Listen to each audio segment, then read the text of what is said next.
Morning, lovelies. Why do I? Let's talk about it, because maybe somebody knows an answer, because I don't. Jesus, coffee. Why do I do this? Why do I sit here and talk? Why do I sit here and share the gospel? I feel it was a calling God put on my heart almost 3 years ago now. And,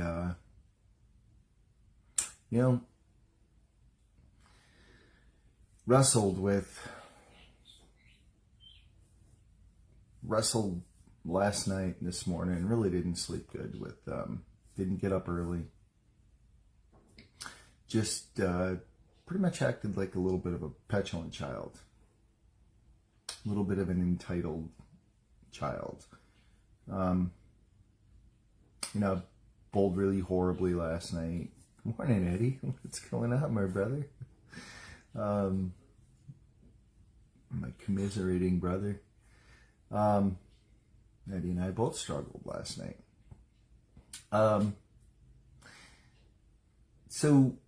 Actually, you didn't struggle. You shot like 230 second game.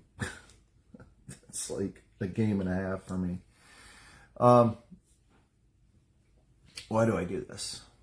So I wrestled and kind of jostled with, am I going to continue to do this? Do I need to continue to do this? Why do I do this? And then there's my pride. My pride steps in and goes, look at your views. We average less than 30 views a video.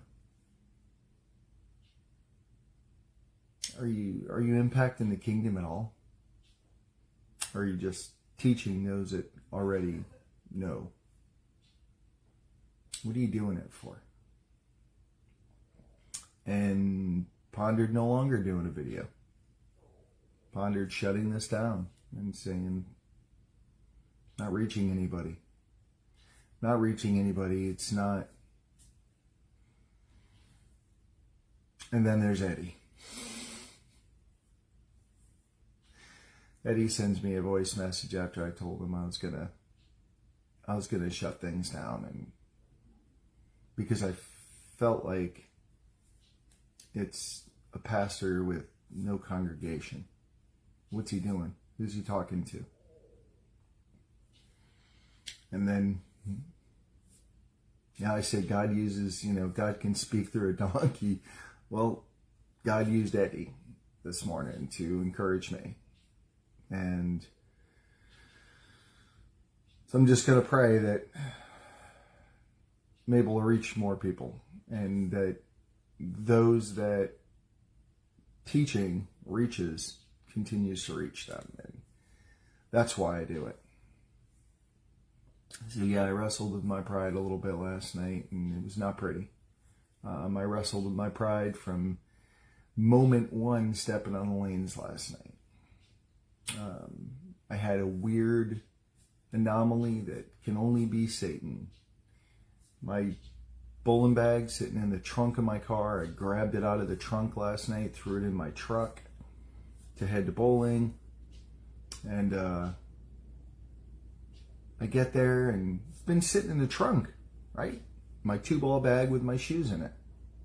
I pull my shoe cover off of my left shoe,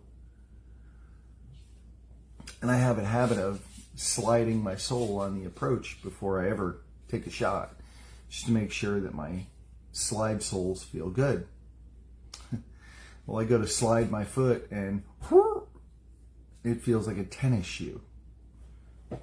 I lift my foot up and I look down at my shoe and I feel it with my right hand, and it's dripping wet. Sopping wet. How did this thing get... Well, $40 later in the pro shop, I go drop $40 later in the pro shop, I go drop a brand new heel, which isn't typically the heel I use, so I had a hard time sliding last night. And new slide new slide sole, which was fine. It's actually more slide than I usually get. And what was the result? Horrendous night on the lanes. That distracted and dug into my head, so I couldn't bowl well. I wasn't going to bowl well regardless. So the results I got on the lanes not only frustrated me, probably frustrated my teammates too. I know, God doesn't care about numbers, babe, I know. But it's my pride that cares about numbers. Am I reaching people? What am I doing here? Why am I doing this? And then I get the reminder, 2 Corinthians 12:9, where Paul has his thorn in the flesh, which is exactly what I had last night. Thorn in my flesh. But the thing was, I didn't do what Paul did. When Paul had his thorn in the flesh, he was strong enough to pray and take it to God and ask God to remove it. He asked God to remove it. I never asked God to remove mine last night. I battled through it. I said, it's mine. I'll battle through it. Never turned to prayer. Never asked him to remove it. Had I, I'm sure this is what he would have responded. And he said to me, had I asked, my grace is sufficient for you. For my strength is made perfect in weakness.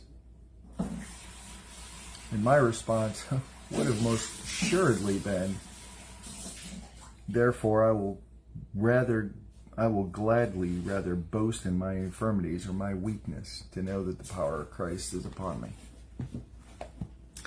That's 2 Corinthians 12:9. That's my life verse. And yet, did I pray for God to remove that thorn in the flesh last night? Absolutely not.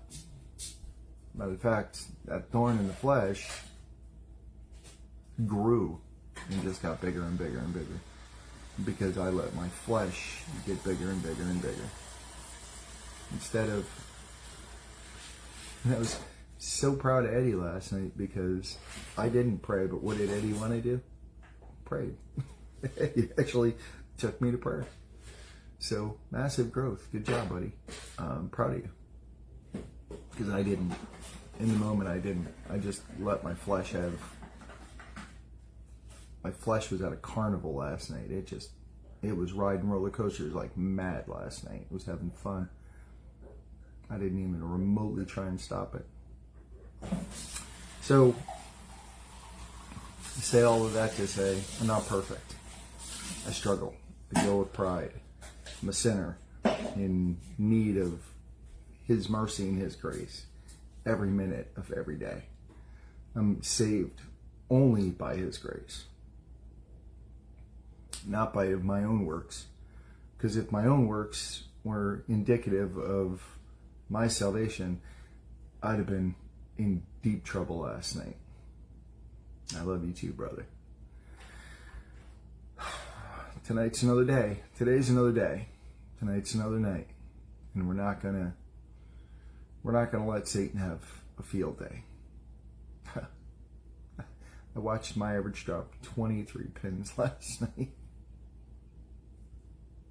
Good job. Grace. So, Eddie,